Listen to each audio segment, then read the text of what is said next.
প্রেগনেন্সিতে কখন মুড ভালো হয় কখন খারাপ হয় সত্যি বোঝা যায় না। তারপরেও সংসারের সমস্ত কাজ একাই করে যেতে হচ্ছে। রাধে রাধে বন্ধুরা, কেমন আছো তোমরা সবাই? আশা করি ভীষণ ভালো আছো। আমরাও কিন্তু খুব ভালো আছি। আজকে হচ্ছে বৃহস্পতিবার, তোমাদের সাথে নিয়ে আজকের ব্লগটা শুরু করছি। সাথে থাকো, আজকের ব্লগটা তোমাদের খুব ভালো লাগবে। সকালবেলা ঘুম থেকে উঠে প্রথমে এসে বিছানাটা গুছিয়ে নিচ্ছি। এদিকে সকাল সকাল বাবানের পাপা উঠে পড়েছে, বাবানও উঠে পড়েছে, আর আমি তো সকালেই উঠি, তোমরা জানোই। তো প্রতিদিনের মতো আজকেও কিন্তু সকালেই উঠে পড়েছি। উঠিয়ে প্রথমে ভাবলাম কি বিছানাটা গুছিয়ে নিয়ে তারপরে কাজগুলো করব। ঘর বাড়ি ঝাড় দেবো, তারপরে মুছবো, রান্নাবাড়ি অনেক কিছু বাকি আছে, সব কিছুই করব। কিন্তু এখন আগে যেরকম অনেকটা সকালবেলা 5টার দিকে উঠতাম না, এখন না সকালবেলা করে না বেশ ঘুম পাই, যাও তো একদমই উঠতে ইচ্ছা করে না। ঘুমটা যেন ভাঙতেই চায় না। আর এখন ঘুমটা না মানে প্রচুর হচ্ছে এখন, মানে এই ওষুধ খাওয়ার জন্য হয়তো হতে পারে, কিন্তু না মানে কি বলবো, 9টা বাজলেই না এত ঘুম পাই, কি বলবো। 10টার মধ্যে তো আমি শুয়ে পড়ি, তারপরে সকালবেলা না ঘুম ভাঙতে চায় না, প্রচণ্ড ঘুম পায়। এই যে স্কার্টটা গুছিয়ে নিচ্ছি, এইটা পরে আমি কালকে গেছিলাম হচ্ছে ভ্যাকসিন ছিল, আর দেখো কতগুলো ওষুধ দিয়েছে। এই ওষুধগুলো মানে আমি তো খেতেই পারবো না। তো বলেছে ডাক্তারে যদি ওষুধ দেয় যাতে আমি এই ওষুধগুলো না খাই, আগে ডাক্তারের কাছে শুনে তারপরে যেন খাই। তো ওষুধগুলো দিয়েছে। সেন্টারে গেছিলাম, ভ্যাকসিন ছিল, এটা 2য় নাম্বার ভ্যাকসিন ছিল, কালকে দিয়েছে। বাঁ হাতে দিয়েছে, বাঁ হাতটা না প্রচণ্ড ব্যথা করছে, মানে খুব একটা নাড়াতে পারছি না, মানে যখনই হাতটা নাড়াচ্ছি না ব্যথাটা একটু বেশি করছে।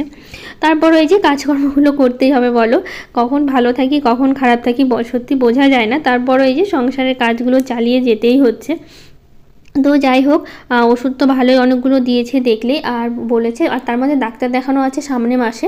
এই আগস্টে আর দেখানো নেই, কারণ আগস্টে হচ্ছে আমার রক্ত পরীক্ষা দিয়েছি, কিছু ইউএসজি করতে দিয়েছে, ওগুলো করতে হবে। তো 25 তারিখের পরে, আগস্টের 25 তারিখের পরে আমাকে যেতে বলেছে ডাক্তার।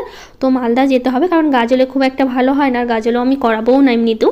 তো মালদায় যেতে হবে। তো বাবানের পাপার একদিন আমি বাবানের পাপা যাবো, তো কবে যাব সেটা তো অবশ্যই তোমাদের জানাবো। তো যাই হোক, এদিকে দেখো ঘর বাড়িগুলো ঝাড় দিচ্ছি, দিয়ে তারপরে হচ্ছে মুছবো, মুছে তারপরে কাজগুলো করব। তো আগের দিন ব্লগে অনেক দিদিভাইরা অনেক রকমের কমেন্ট করেছে, সবটাই আজকে তোমাদের সাথে শেয়ার করব। তো কবিতা দাস দিদিভাই বলেছে, তোমার মুখ থেকে খুশির খবরটা শুনে খুবই ভালো লাগলো।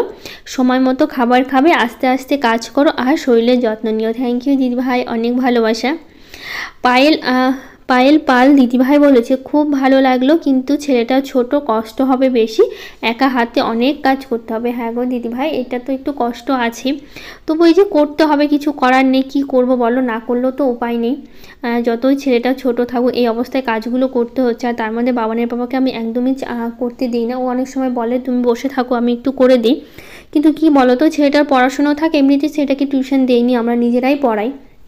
আর আমি তো শরীরে অসুস্থর জন্য পড়াতেই পারি না। সন্ধ্যা হলেও যে একটু আগে যেমন পড়াতে বসাতাম, এখন তো একদমই পারি না, কারণ শরীরটা এতটা খারাপ থাকে, এত ক্লান্ত লাগে, ওই শুয়ে বসেই বলতে পারো কাটিয়ে দিই, এরকম হয়েছে অবস্থা।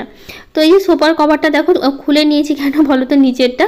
বাবান হচ্ছে বসে বসে মিষ্টি খাচ্ছিল। এদিকে সেদিন তো বিছানায় ফেলেছে মিষ্টির রস, পিঁপড়া ধরেছিল, বিছানার চাদরটা পাল্টালাম। আজকে আবার কি করেছে, এই যে মিষ্টি খাচ্ছিল একটু আগে সকালবেলায়, মানে আমি ঘর গোছাচ্ছিলাম তখনই বসে বসে বাটিতে মিষ্টি নিয়ে খাচ্ছিল, আর মিষ্টির রসটা কী করেছে ফেলে দিয়েছে কভারের ওপরে। তখন কি করব, কভারটা খুলে রেখে দিতে হলো, ধুয়ে দেবো আজকে। তো ওই ভালো করে কাপড়টা, মানে একটা ভেজা কাপড় দিয়ে ভালো করে মুছলাম, নইলে আবার পিঁপড়ে ধরবে এখানে এসে, তো সেই জন্য কভারটা খুলে দিলাম। তো যাই হোক, এদিকে আমার ঝাড় দেওয়া হয়ে গেছে, ঘর মোছাটাও মোটামুটি হয়ে গেছে, আর একটু বাকি আছে। তারপর রান্না করবো। আজকে পুজোটা না স্নানের পরেই দেবো, কারণ এত তাড়াহুড়ো করে না এখন আর কাজ করে উঠতে পারছি না, একদমই হাঁপিয়ে যাচ্ছে। আর বাইরে দেখো কি বৃষ্টি হচ্ছে, মাথায় গামছা দিয়ে আমি ঝাড় দিচ্ছি, আর বাবানের বাবা কিন্তু ফুল আমাকে তুলেই দিয়েছে মানে পুজো দেওয়ার জন্য। তো আগে তো দেখতেই তোমরা, সকালবেলা মানে বৃহস্পতিবার পুজো হলো, সকালবেলা করে তারপরে হচ্ছে আমি রান্না বসাতাম, কিন্তু আজকে আর পারলাম না। তো দেখো সকালবেলা আজকে বিস্কুট খেলাম, আসলে কী খাবো বুঝতে পারছিলাম না। আর বৃহস্পতিবার নিরামিষ, ডিম সেদ্ধ আজকে খেলাম না, তার মধ্যে কলা ছিল না, ব্রেডটাও খেলাম না। তো সকালবেলা উঠে এত খিদে পায় না, কি বলবো, এখন কাজ করবো কি, এখন এত খিদে পাচ্ছে। তো যাই হোক, এদিকে আজকে বিস্কুট ছাড়া কিছুই খেলাম না, সে কী খেলে ভালো লাগবে সত্যি বুঝতে পারি না, এত মুখটা কেমন হয়ে গেছে, কোনো কিছু খেতেই ভালো লাগে না। তো যাই হোক, আজকে যেহেতু বৃহস্পতিবার, তো সেই জন্য হচ্ছে ভাতটা বসালাম, মুগ ডাল করবো আর সয়াবিন করবো, আজকে এগুলোই রান্না করব। তো ভাতটা বসিয়ে দিয়েছি, আর এইদিকে হচ্ছে আমি ডালের মধ্যে পেঁপে দেবো, তার জন্য পেঁপেটা নিয়েছি, কেটে নেবো পেঁপেটা, আর সয়াবিন করবো। আর মুগ ডাল তো ভেজে বসিয়ে দিলাম সেদ্ধ, কারণ সেদ্ধ হতে একটু সময় লাগবে, ততক্ষণ এদিকে আমার সবজি কাটা সব কিছু মশলা করা রেডি হয়ে যাবে। তো সেই জন্য ভাবলাম এটাই করি, তাহলে কাজটা একটু এগিয়ে থাকবে। হেনা দিদিভাই বলেছে, কংগ্রাচুলেশন দিদিভাই, আমার আর আমার মেয়ের ভীষণ শরীর খারাপ ছিল তাই ভিডিও দেখতে পারিনি। সাবধানে থেকো দিদিভাই, শরীর খারাপ বেশি করলে সবাই বলে মেয়ে হয়, জানি না সত্যি কি না, এমনি বললাম এটা। শুনে খুব ভালো লাগলো। পুচুর জন্য আগাম অনেক ভালোবাসা রইল। থ্যাংক ইউ দিদিভাই, এভাবে ভালোবাসা দিও আর আশীর্বাদ করো যাতে একটু ভালো থাকি, একটু সুস্থভাবে থাকি, কাজকর্মগুলো ঠিকমতো করতে পারি। আর বাবলি বলেছে, খুব ভালো লাগলো খবরটা, সাবধানে থেকো, অপেক্ষায় থাকলাম নতুন অতিথির জন্য। থ্যাংক ইউ, অনেক ভালোবাসা তোমাকে। তো যাই হোক, এদিকে দেখো ডালটা আমি ফোড়ন দিয়ে দিয়েছি আর পেঁপেটাও দিয়েছি ডালের মধ্যে, অনেক আগেই দিয়েছিলাম যাতে পেঁপেটা সেদ্ধ হয়ে যায়। পেঁপে দিয়ে ডাল খেতে বেশ ভালোই লাগে। এই পেঁপেগুলো কিন্তু আমাদের গাছেরই পেঁপে, কিন্তু ওই যে সেই গাছটা কেটে দিয়েছিলাম, তোমাদের বলেছিলাম গাছটা বৃষ্টির জন্য মারা গেছে, তো সেই পেঁপেগুলো না এখনও ফ্রিজে রাখা ছিল। আরও কয়েকটা পেঁপে আছে, তো মানে বেশি নেই, 3-4টার মতো আছে, তো সেই পেঁপেই দিয়েছিলাম, মানে সেই পেঁপেটা ছিল সেটাই ডালে দিলাম। তো এখন সয়াবিনটা করব। সয়াবিনটা তো প্রথমে ভেজে তুলে নিলাম, তো এই যে আলুটা দিয়েছি, একটু ভালো করে ভাজা করবো, একটু মশলা দেবো, ওই আদা জিরা লঙ্কা আর টমেটো পেস্ট করে নিয়েছি, নিরামিষ তো পেঁয়াজ রসুন তো দেবো না, তো সেই জন্য ওগুলোই করেছি। তো আলুটা ভালো করে ভাজা করে নিচ্ছি আর একটু লাল লাল করে ভেজে তার মধ্যে এর মধ্যে মশলাগুলো দেবো। তো হচ্ছে ইসমাত জানি আমিরুল ইসলাম চ্যানেল থেকে দিদিভাই বলেছে, আমি তোমার ভিডিও 3-4 মাস ধরে টানা দেখছি, ডাউনলোড করে দেখি কিন্তু কমেন্ট করা হয় না, আজকে তোমার গুড নিউজ শুনে SMS করলাম, খুব ভালো লাগলো আমার। থ্যাংক ইউ দিদিভাই, অনেক ভালোবাসা, এইভাবে পাশে থেকো আর সুন্দর কমেন্ট করো। তো যাই হোক, এদিকে দেখো আমার সয়াবিনটা কিন্তু প্রায় হয়ে এসছে। এখন হচ্ছে আমি গরম জল দিয়েছিলাম, একটু ঢাকা দিয়ে রেখে দেবো আর নামানোর আগে একটু গরম মশলা দিব, তাহলেই কিন্তু আমার সয়াবিনটা একদমই হয়ে যাবে। তারপরে বাকি কাজগুলো করবো। আজকে যেহেতু বৃহস্পতিবার, বাবান তো বাড়িতেই থাকবে, শুধু বাবানের পাপা স্কুলে যাবে। বাবানের বৃহস্পতিবার করে তো বাবানের ছুটি থাকে, আর তার মধ্যে হচ্ছে কি বলো তো, বাবানের আবার কালকে থেকে পরীক্ষা শুরু, শুক্রবার, তো সেই জন্য বাবান মানে আজকে এমনিতেই ছুটি। তো যাই হোক, এদিকে রান্না করার পর না সকালবেলা যেহেতু বিস্কুট খেয়েছি না, এত খিদে পেয়েছে, তো বাবানের পাপা ওরা বললো খাবে না, এদিকে আমার 9টার আগেই মানে 9টার মধ্যেই রান্না হয়ে গেছিলো, তো আমি আবার কী করেছি বলতো, রান্না হওয়ার সঙ্গে খেয়ে নিয়েছিলাম।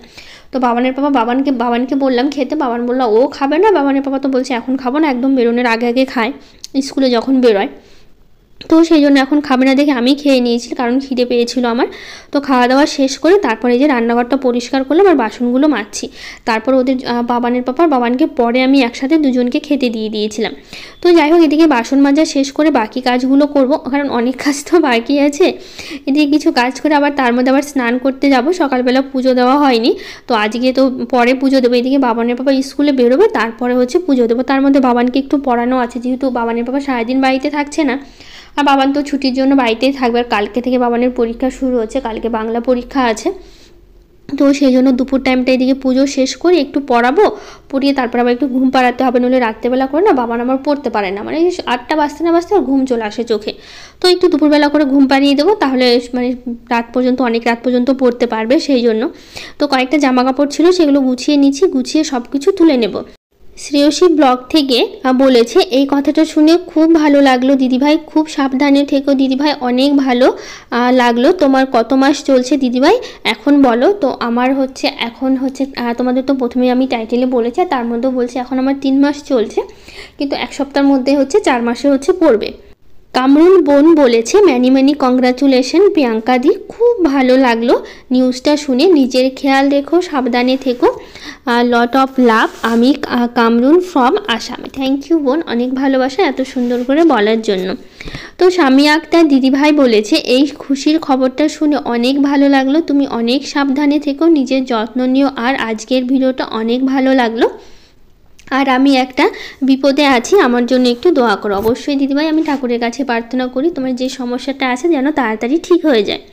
তো যাই হোক, এদিকে বাবানের পাপা খেয়ে দিয়ে স্কুলে বেরিয়ে গেল, তারপরে আমি বাবানকে একটু পড়তে বসালাম আর একটু লিখতে বসিয়েছি, ও লিখছে ঘরে বসে, তারপরে আমি স্নান করে চলে এসেছি ঠাকুর ঘরে, এখন পুজো দেবো। তো এইদিকে ঠাকুরগুলো পরিষ্কার করে নিয়েছি, মানে ঠাকুরের আসনটা, ঠাকুর ঘরটার বাসনগুলো তো মাজা হয়ে গেছে, এখন একটু আলপনা দেবো, আলপনা দিয়ে তারপরে ঠাকুরকে পুজো দেবো, তাহলে কিন্তু আমার আজকের সকালের যত কাজ আছে সব হয়ে যাবে, শুধু পুজো দেওয়াটাই বাকি আছে।